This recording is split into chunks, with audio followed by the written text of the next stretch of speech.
अपने पैसों से लॉटरी खरीदना चाहता हूँ।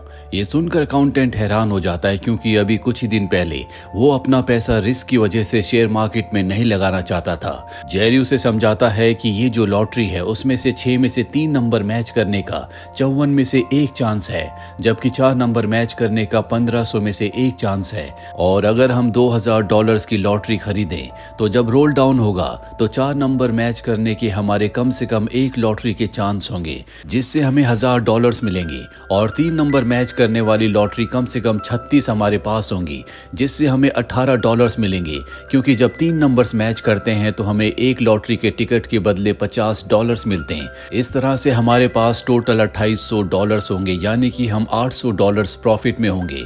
और अब जेरी ऐसे ही करता है, वो $2000 के लॉटरी के टिकट्स खरीदता है, पर जब नंबर्स निकलते हैं तो उसे $350 का नुकसान होता है, जिससे वो बहुत ज्यादा परेशान हो जाता है। उसे लगता है कि उसने गलती कर दी, पर धीरे धीरे उसे समझ में आ जाता है कि उसे 2000 के नहीं बल्कि और भी ज्यादा पैसों की लॉटरी के टिकट्स खरीदने चाहिए। उसके पास जितने ज्यादा टिकट होंगे उसके जीतने के चांसेस उतने ही ज्यादा होंगे।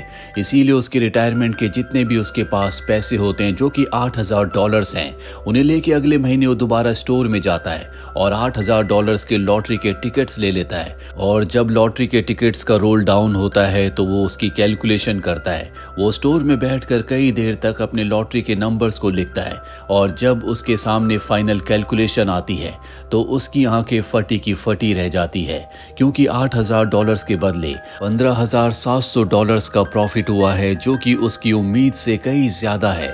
वो सभी पैसों को घर पर लाकर पॉपकॉर्न के डिब्बे के अंदर छुपा देता है। दरअसल वो अपनी वाइफ को नहीं बताना चाहता कि उसने लॉटरी के टिकट्स खरीदे थे, पर उसकी वाइफ पैसों को देख लेती है, जिसके बाद उसे अपनी वाइफ को